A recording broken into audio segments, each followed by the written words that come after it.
శ్రీ గురు పరబ్రహ్మణే నమః. ఆధ్యాత్మిక జిజ్ఞాసులందరికీ హృదయపూర్వక నమస్కారాలు. చాలా మంది కొద్దిపాటి కష్టం కలగగానే నాకు వైరాగ్యం వచ్చింది, విరక్తి వచ్చింది, జీవితం చాలు, ఇంకా ఈ ప్రపంచం శూన్యము, ఈ ప్రపంచం మాయ మిథ్య అంటుంటారు.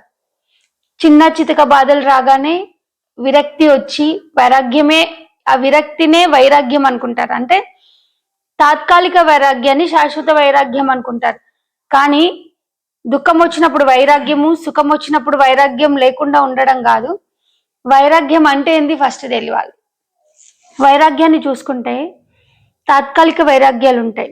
ఏముంటాయి? శ్మశాన వైరాగ్యము, ప్రసూతి వైరాగ్యం అని ఉంటాయి.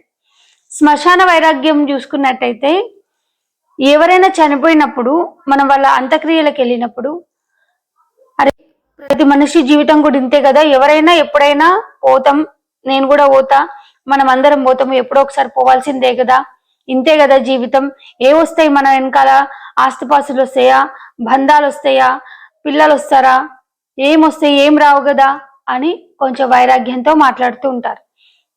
ఆ అంతిమ యాత్రలో శ్మశాన వాటికకి వెళ్ళినప్పుడు ఏం ఆలోచిస్తామంటే, ఇది ఇంతే కదా, నేను కూడా ఒకప్పుడు పోయేదే కదా, ఈ శరీరం ఉట్టిదే, తుచ్చము, నీచము, ఇవన్నీ వ్యర్థము అని పూర్తి వైరాగ్యంతో ఉన్నట్టు మాట్లాడి అందరితో చర్చిస్తూ ఉంటాం. మనం కూడా ఒకప్పుడు ఇట్లనే కదా పోతాము అని చర్చిస్తూ ఉంటాం. కానీ ఎక్కడి అంత్యక్రియలు అయిపోయి ఆ శ్మశాన వాటిక దాటి కొంచెం కాళ్ళు కడుక్కొని నెత్తి మీద నీళ్ళు చల్లుకొని బయటికి వెళ్ళినమా లేదా, నా ఇల్లు, నా సంసారం, నా ఆస్తిపాస్తులు, నా పిల్లలు, నా భర్త, నా భార్య అని వెంపలు రాడుతూ ఉంటాం. అప్పటి వరకు ఉన్న వైరాగ్యము, శ్మశానంలో ఉన్న వైరాగ్యము శ్మశానం దాటిన తర్వాత ఎందుకు లేదు? ఇవన్నీ తాత్కాలిక వైరాగ్యాలు. ప్రసూతి వైరాగ్యం చూసుకుందాం. అన్యథా భావించొద్దు. కొంచెం నిజాలు మాట్లాడాలన్నప్పుడు కొన్ని భూతద్దంలో పెట్టి చూడొద్దు, అన్వయించుకొని మాట్లాడాలి. సృష్టి అది. అయితే ప్రసూతి వైరాగ్యం అంటే ఒక స్త్రీకి మాతృత్వము ఒక పునర్జన్మ. ఒక స్త్రీకి బిడ్డకు జన్మ ఇస్తుంది అంటే ఆమె ఎన్ని బాధలకు తట్టుకొని, ఆ బాధకి చాలా బాధని తట్టుకొని ఒక శిశువుకి జన్మనిచ్చి జీవితాన్ని ఇస్తుంది. అంటే ఒక స్త్రీ ఎంతటి నరకయాతన పడితే ఒక జీవి పునర్జన్మ వచ్చి జన్మించి భూమి మీదకి వస్తుంది అంటే ఇది సృష్టి నియమం కాబట్టి.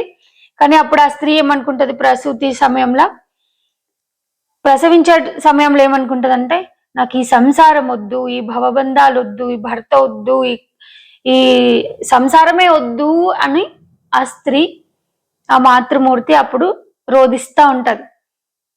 ఎందుకంటే ఆ బాధను తట్టుకోలేక రోధిస్తుంటది.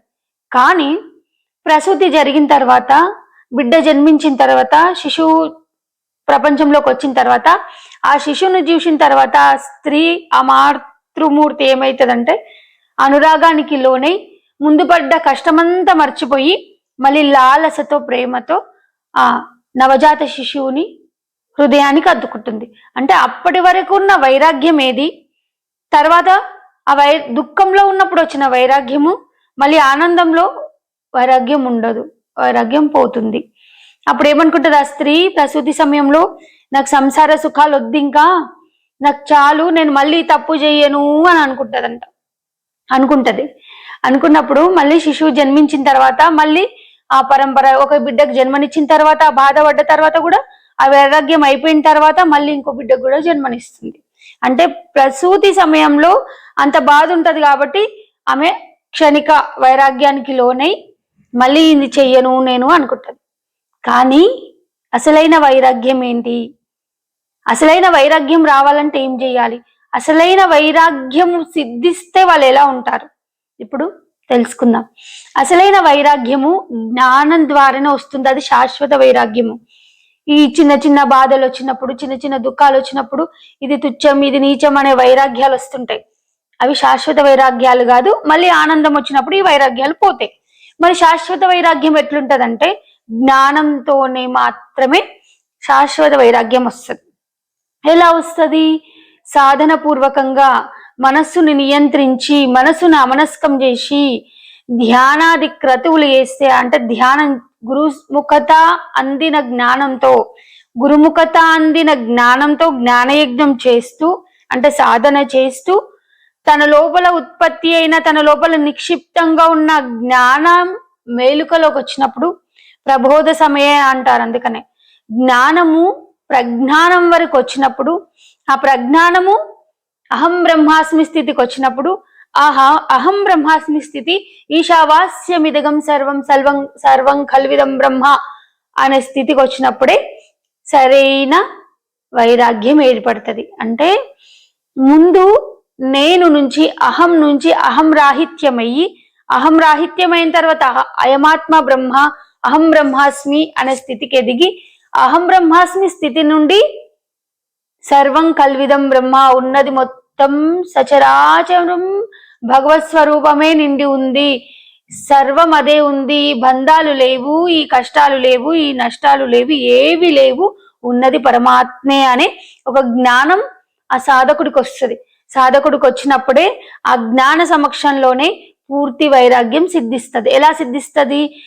కంటికి గోచరించేవి, కంటికి కనిపించేది ఏది శాశ్వతం కాదు, ఉన్నది ఒకటే అయ్యుంది. ఈశావాస్యమిదగం సర్వం, సర్వం పరబ్రహ్మే వ్యాపించి ఉంది, అన్యదా ఇంకోటి లేదు అన్నప్పుడు ఆ శిష్యుడు, ఆ భక్తుడు ఎలా ఉంటాడంటే, సర్వం ఎక్కడెక్కడ చూస్తుంటే అక్కడక్కడ తనకి ఆ పరమాత్మ స్వరూపమే కనిపిస్తుంది.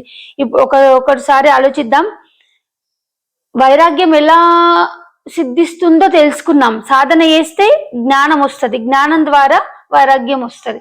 అందుకనే భక్తి జ్ఞాన వైరాగ్యాలు అన్నారు, కానీ వైరాగ్యము భక్తి జ్ఞానం అనలే. ఫస్ట్ భక్తి ద్వారా జ్ఞానం వస్తుంది, జ్ఞానం ద్వారా వైరాగ్యం వస్తుంది.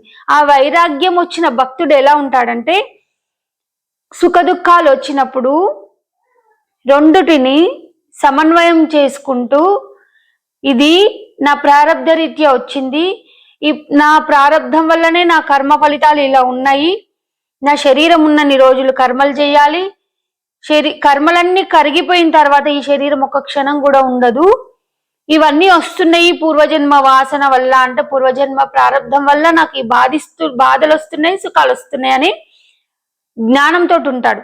మళ్ళీ ఏం ఆలోచిస్తారంటే, ఇదంతా లేదు, ఇది భ్రమలాగా చూస్తాడు.